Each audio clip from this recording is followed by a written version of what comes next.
사람의 얼굴과 낙하산의 공통점이 있습니다.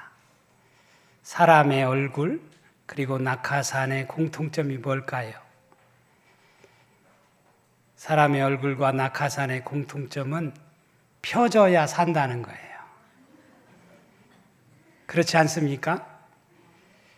공중에서 낙하산이 펴지지 않으면 그 낙하산을 타고 내려오는 사람이 어떻게 됩니까? 죽어요. 우리의 얼굴도 펴져야 사는 줄로 믿습니다. 펴지는 은혜가 있기를 축원합니다. 이 예배를 통해서 말씀을 듣는 가운데 여러분의 얼굴이 펴지고 여러분의 삶이 펴지는 역사가 있기를 축원합니다. 내가 가는 길을 그가 아시나니. 욥의 고백이에요. 내가 가는 길을 그가 아신다. 그가 누구예요? 하나님이시죠. 하나님이 아신다는 거예요. 하나님이 내가 가는 길을 하나님이 다 아신다. 이 고백이 우리 모두에게 있어질 수 있기를 간절히 바랍니다. 지난 한 해를 돌아볼 때 어떻게 사셨어요? 내가 여기까지 살아온 것은 주의 은혜라, 주의 은혜라, 주의 은혜라. 이런 찬양의 가사말처럼 정말 지금까지 살아온 것이 꿈만 같고 기적 같고 주의 은혜임을 고백하지 않을 수가 없습니다.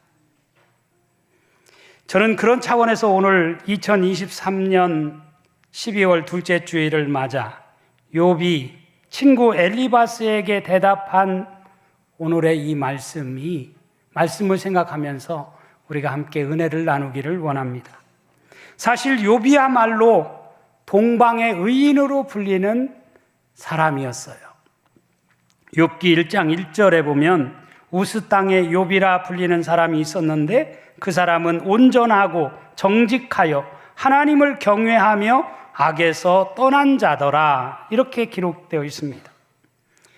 그야말로 욥이라는 사람은 온전하고 정직하여 하나님을 경외하고 악에서 떠난 사람이 바로 욥이었다는 거예요.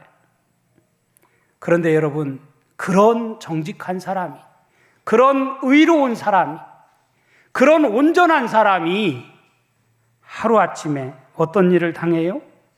우리가 상상할 수 없는, 생각조차 하기 힘든 그런 고난을 당하는 것이 욥의 인생이라고 하는 것을 우리는 욥기를 통해서 읽어볼 수 있습니다. 그가 가진 모든 것들을 하루아침에 잃게 되어지는 불행을 경험하게 됩니다. 이 세상에 욥보다 더 기구한 운명을 산 사람이 어디에 있을까? 이런 생각을 하게 돼요. 그는 3장에 가서 보면 자기의 생일을 저주하지 않습니까? 자기의 생일, 자기가 태어난 날을 저주해요.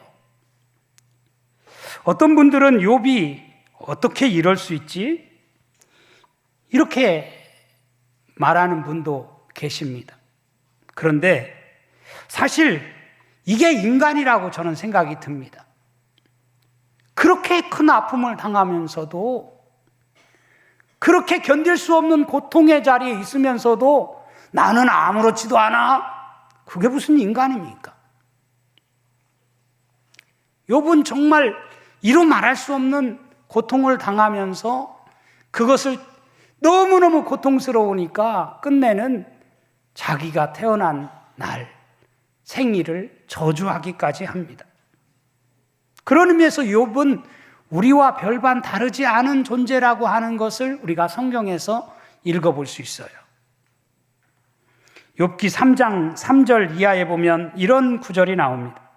내가 난 날이 멸망하였더라면 산의 아이를 배웠다 하던 그 밤도 그러하였더라면 그날이 캄캄하였더라면 하나님이 위에서 돌아보지 않으셨더라면 빛도 그날을 비추지 않았더라면 어둠과 죽음의 그늘이 그날을 자기의 것이라 주장하였더라면 구름이 그 위에 덮였더라면 흑암이 그날을 덮었더라면 그 밤이 캄캄한 어둠에 잡혔더라면, 해의 날수와 달의 수에 들지 않았더라면, 그 밤에 자식을 베지 못했더라면, 그 밤에 즐거운 소리가 나지 않았더라면, 그날이 차라리 달력에서 없었더라면 좋았을 텐데, 차라리 그날 이랬더라면 좋았을 텐데 하면서 자신의 불행에 대해서, 자신이 겪고 있는 지금 이 아픔에 대해서 탄식하는 욥의 모습을 보게 됩니다.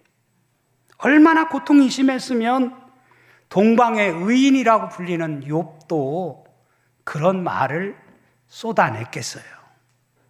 저는 이게 욥이라고 저는 생각이 듭니다. 그렇기 때문에 욥이 참 인간이고 그 욥의 모습을 보면서 나의 모습을 보는 거예요. 그런데 여러분, 욥이 자신이 당하는 고통도 견디기 힘들었지만 욥이 진짜 견디기 힘들었던 것은 뭔지 아십니까? 욥이 진짜 견디기 힘들었던 것은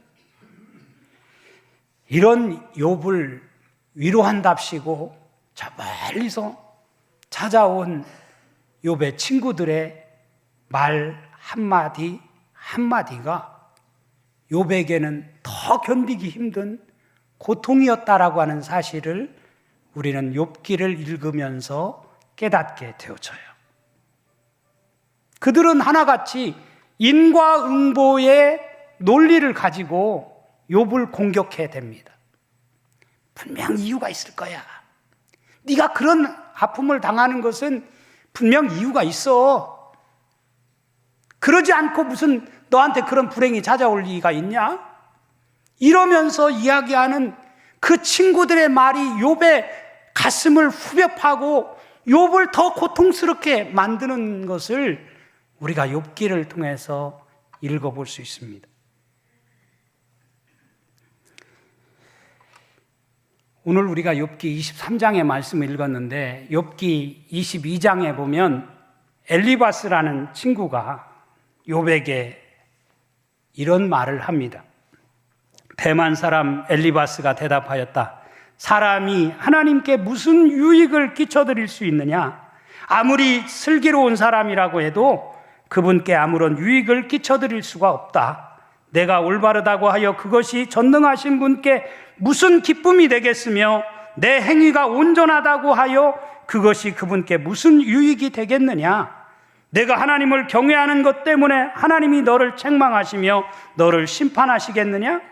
오히려 내 죄가 많고 내 죄악이 끝이 없으니 그러한 것이 아니냐. 이렇게 욥의 친구 엘리바스가 이야기하고 있어요. 여러분, 진짜 욥에게 죄가 많아서 정말 지금 이런 고통을 당하는 것입니까? 말도 안 되는 거죠. 말도 안 되는 이야기입니다. 그러니 이런 엘리바스의 말이 욥에게 무슨 위로가 되겠어요?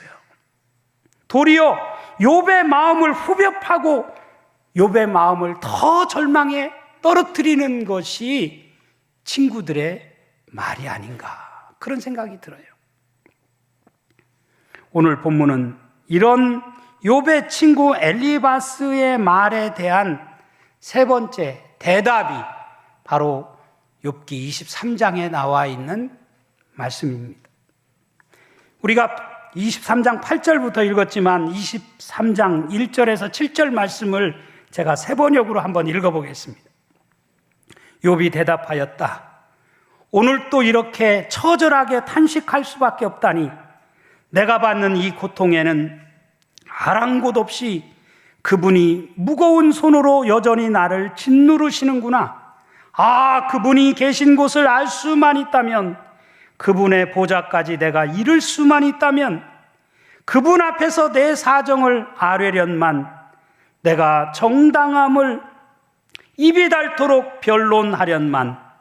그러면 그분은 무슨 말로 내게 대답하실까? 내게 어떻게 대답하실까?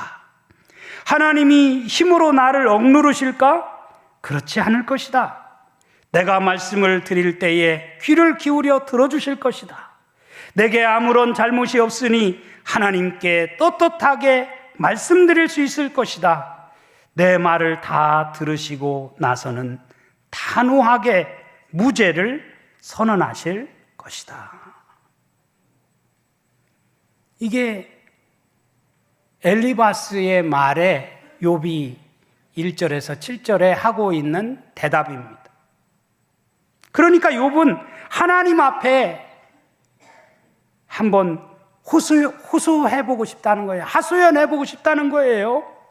그러면 설마 하나님께서 내 말을 들어주시지 않겠느냐? 여러분, 그렇지 않습니까?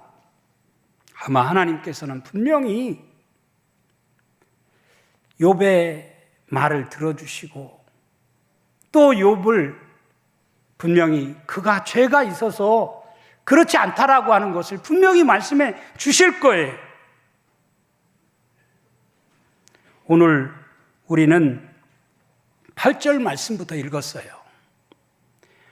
8절 말씀에 보면 이렇게 시작이 되죠. 8절과 9절에 보면 그런데 내가 앞으로 가도 그가 아니 계시고 뒤로 가도 보이지 아니하며 그가 왼쪽에서 일하시나 내가 만날 수 없고 그가 오른쪽으로 돌이키시나 배울 수 없구나. 아니, 하나님이 분명히 내 기도 들어주실 건데, 그래서 하나님께 하소연이라도 하고 싶은데, 그런데 그 하나님을 내가 만나고 싶은데, 그 하나님께 부르짖고 싶은데 그 하나님을 만날 수가 없다는 거예요. 그 하나님은 말씀해 주시지 않는다는 거예요. 여러분 살면서 이런 경험 한 번쯤 하셨으리라고 생각이 듭니다.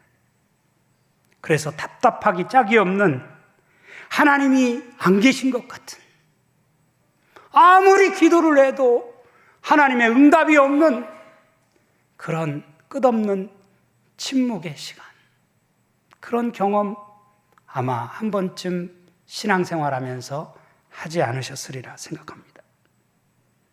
극심한 재앙, 뜻하지 않는 불행, 상실감, 아픈 상처를 경험할 때 우리는 보통 이런 경험을 누구나 다 하게 됩니다. 아마 우리들 중에는 지난 한 해를 살아오면서 이런 경험을 분명히 해오셨으리라고 생각이 듭니다. 제가 학교 다닐 때 이런 노래를 즐겨 부른 적이 있어요. 우리들에게 응답하소서 혀 잘린 하나님, 우리 기도 들으소서 귀먹은 하나님, 얼굴을 돌리시는 화상당한 하나님, 그래도 당신은 하나뿐인 우리의 아버지. 이런 가사말이에요. 우리들에게 응답하소서 혀 잘린 하나님. 아니, 하나님이 혀가 잘리셨다고? 하나님이 귀가 멀으셨다고? 하나님이 얼굴에 상처를 받으셨다고? 그래서 얼굴을 돌리신다고? 말도 안 돼. 그런 하나님이, 왜 전능하신 하나님이 그런 하나님일 수 있어? 말도 안 되는 얘기죠. 어쩌면 지금 저 우크라이나 땅에나 팔레스틴 땅에서 전쟁을 치르는 그런 그 땅에 살고 있는 사람들, 아마 그들의 심정이 그렇지 않을까 생각합니다. 어떤 경제적 막대한 손해를 보신 분들도, 또 살면서 하루아침에 건강상 돌이킬 수 없는 질병으로 인해서 고통을 당하시는 분들도 아마 이런 상실감, 이런 아픔을 지금 겪고 있는지도 모릅니다. 물론 우리가 아무리 힘들어도 욥만큼은 아니겠죠. 아무리 우리가 힘들어도 욥이 당하는 고통만큼은 아닐 것입니다. 욥은 오늘 10절 말씀에서 이렇게 고백해요. 그러나 내가 가는 길을 그가 아시나니. 저는 여기 그러나라고 하는 접속사가 중요하다고 생각이 들어요. 하나님께 그렇게 울부짖으면서 기도해도 하나님을 만날 수 없고 하나님이 대답이 없는 그런 속에서 욥이 토해내는 이 말, 그러나 내가 가는 길을 그가 아신다. 하나님께서 고난의 풀무불을 통과하는 나를 다 알고 계신다는 고백입니다. 다만 우리가 그런 하나님을 온전히 신뢰하지 못하기 때문에 문제인 거지요. 사랑하는 성도 여러분, 우리는 이 시간 다시 한번 분명히 고백할 수 있기를 원해요. 하나님께서는 내게 작정된 것을 다 이루시는 하나님이심을 믿는 저와 여러분이 될 수 있기를 간절히 바랍니다. 욥기 29장에 보면 욥이 세 친구 앞에서 또 이런 말을 합니다. 지나간 세월로 되돌아갈 수만 있으면, 하나님이 보호해 주시던 그 지나간 날로 되돌아갈 수 있으면 좋으련만, 그때에는 하나님이 그 등불로 내 머리 위를 비추어 주셨고 빛으로 인도해 주시는 대로 내가 어둠 속을 활보하지 않았던가. 이런 말을 해요. 그때에는 하나님이 그 등불로 내 머리 위를 비추어 주셨고 빛으로 인도해 주시는 대로 내가 어둠 속을 활보하지 않았던가. 그래요. 지난날 가만히 곰곰이 돌이켜보면 하나님께서 우리를 이 어둠 속에서도 활보하게 해주셔서 등불을 비춰주셔서 우리가 지금까지 살아온 거예요. 근데 그것은 까마득히 잊어버리고 그 생각은 하나도 나지 않고 내 앞에 태산같이 나타난 그 고통 때문에, 그 어려움 때문에 좌절하고 절망하고 낙심하고 고통을 지금 호소하고 있는 것입니다. 다윗도 시편 23편에서 이런 고백을 하지 않습니까? 주께서 내 원수의 목전에서 내게 상을 차려주시고 기름을 내 머리에 부으셨으니 내 잔이 넘치나이다. 기가 막힌 고백이라고 생각이 들어요. 주께서 내 원수의 목전에서 내게 상을 차려주셨다는 거예요. 사랑하는 성도 여러분, 우리는 어둠 너머에 있는 빛을 볼 수 있기를 원합니다. 찬송가 487장 가사에 보면 이런 가사말이 나와요. 어두움 후에 빛이 오며 바람 분 후에 잔잔하고 소나기 후에 햇빛 나며 수고한 후에 쉼이 있네. 연약한 후에 강건하며 애통한 후에 위로받고 눈물 난 후에 웃음 있고 씨 뿌린 후에 추수하네. 괴로움 후에 평안 있고 슬퍼한 후에 기쁨 있고 멀어진 후에 가까우며 고독함 후에 친구 있네. 고생한 후에 기쁨 있고 십자가 후에 영광 있고 죽음 온 후에 영생하니 이러한 도가 진리로다. 그렇습니다. 지금 어둠이 우리의 삶을 짓누릅니까? 어두움 후에 빛이 있습니다. 빛이 있어요. 여러분이 들어선 인생길이 혹시 굴속이라고 생각하십니까? 아니면 터널이라고 생각하십니까? 내가 통과하고 있는 길이 꽉 막힌 굴속이라면 절망할 수밖에 없겠죠. 답답하고 견딜 수가 없겠죠. 그러나 지금은 어둡고 답답하지만 언젠가는 이 길은 빠져나올 수 있는, 조금만 지나면 이 터널이 끝이 있다라고 하는 사실을 안다면 좀 힘들어도 좀 답답해도 이 터널을 잘 통과할 수 있으리라고 믿습니다. 엠마오로 걸어가던 두 제자에게 엠마오 길은 분명 굴속이 아니었습니다. 터널이었어요. 왜냐하면 저들은 그 길에서 주님을 만났기 때문입니다. 그래서 다시 예루살렘으로 돌아갈 수 있었습니다. 이런 말씀이 나와요. 그들이 서로 말하되 길에서 우리에게 말씀하시고 우리에게 성경을 풀어주실 때에 우리 속에서 마음이 뜨겁지 아니하더냐. 길에서 우리에게 말씀하시고 우리에게 성경을 풀어주실 때에 우리 속에서 마음이 뜨겁지 아니하더냐. 저는 이 시간 하나님의 말씀을 듣는 여러분의 마음이 뜨거워지는 역사가 있기를 간절히 바랍니다. 그래서 절망을 향해서 달려가던 여러분의 인생길이 다시금 백해서 희망을 향하여 달려갈 수 있는 여러분의 인생길이 되어줄 수 있기를 주님의 이름으로 축원합니다.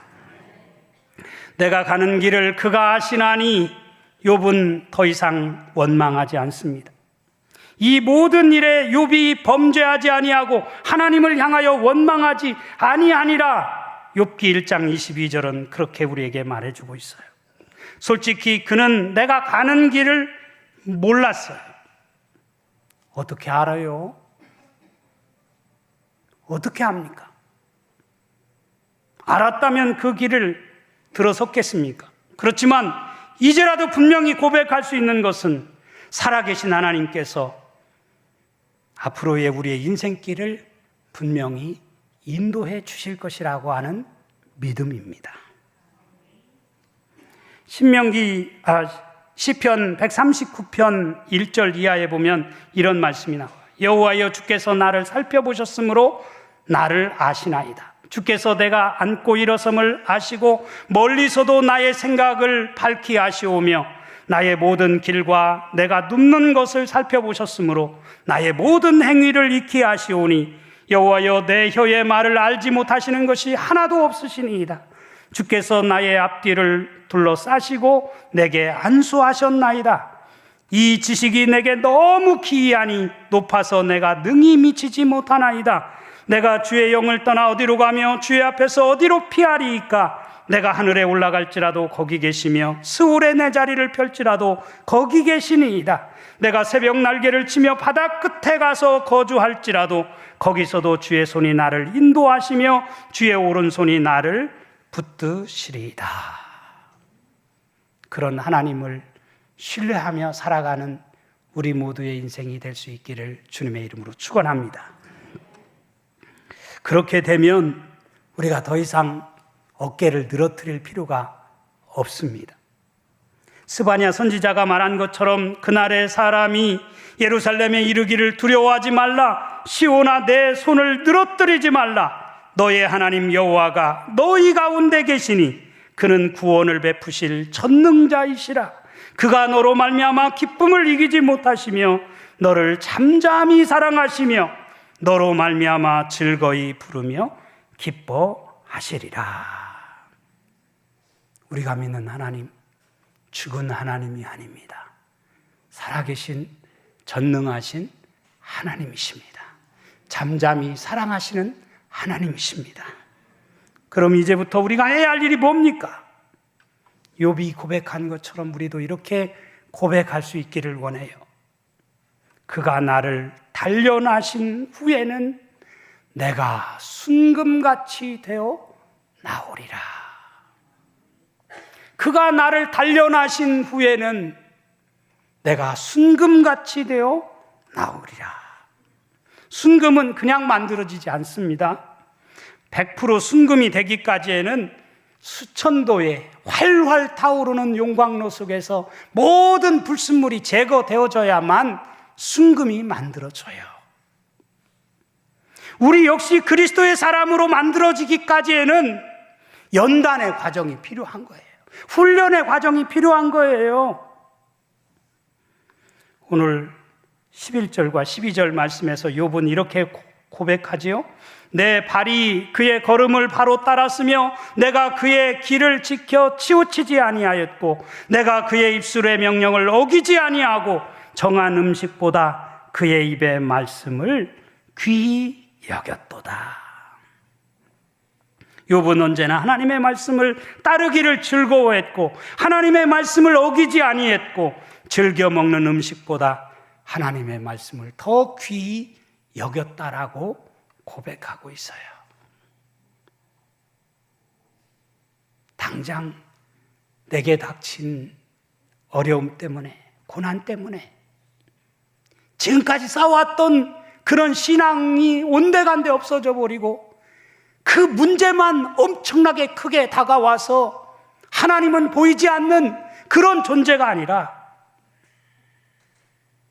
하나님을 전적으로 신뢰하며 그런 문제조차도 두려워하지 않고 하나님의 말씀에 온전히 따르며 그 말씀을 귀한 음식보다 더 중히 여기는 삶을 살아가는 그런 욥이었다라고 하는 사실을 말씀해 주고 있죠. 13절과 14절 말씀, 이런 말씀이 나와요. 그는 뜻이 일정하시니 누가 능히 돌이키랴. 그의 마음에 하고자 하시는 것이면 그것을 행하시나니 그런즉 내게 작정하신 것을 이루실 것이라. 이런 일이 그에게 많이 있느니라. 우리 사람은 뭐 이랬다 저랬다도 하지만 우리 하나님은 변치 않으시는 분이라는 거예요. 그는 뜻이 일정하시다는 거예요. 그러기에 누가 그 하나님의 뜻을 어떻게 우리가 돌이킬 수 있겠느냐. 빌립보서 2장 13절에 보면 이렇게 말씀합니다. 너희 안에서 행하시는 이는 하나님이시니 자기의 기쁘신 뜻을 위하여 너희에게 소원을 두고 행하게 하시나니. 하나님이 자기의 기쁘신 뜻을 위해서 너희에게 소원을 두고 행하신다. 그러기에 오늘 우리가 해야 할 일은 하나님의 말씀 속에서 주시는 뜻을 온전히 깨닫고 하나님 앞에 서는 날까지 변함없이 그 하나님을 굳게 붙잡고 그 믿음을 가지고 끝까지 달려가야 하는 줄로 믿습니다. 그렇게 되면 우리의 입에서도 욥과 같이 이렇게 고백하는 날이 반드시 올 것입니다. 우리 다 같이 욥기 42장 5절 말씀 우리 다 같이 함께 봉독하도록 하겠습니다. 시작. 내가 주께 대하여 귀로 듣기만 하였사오나 이제는 눈으로 주를 배움나이다. 아멘. 아멘. 내가 주께 대하여 귀로 듣기만 하였사오나 이제는 눈으로 주님을 뵙습니다. 지금까지는 없는 말씀을 귀로만 들었는데 이제는 주님을 눈으로 배웁습니다. 내가 이 고난의 터널을 통과하고 나니까 주님이 보입니다. 주님이 나와 함께 하셨습니다. 이제는 주님만 바라보며 나아가겠습니다. 이런 고백을 쏟아내는 그런 인생을 살아가는 우리 동천의 모든 성도들이 되어줄 수 있기를 주님의 이름으로 축원합니다. 그래서 욥과 같이 승리하는 삶을 살아가는 주의 권속들이 다 되어줄 수 있기를 주님의 이름으로 축원합니다. 축원합니다.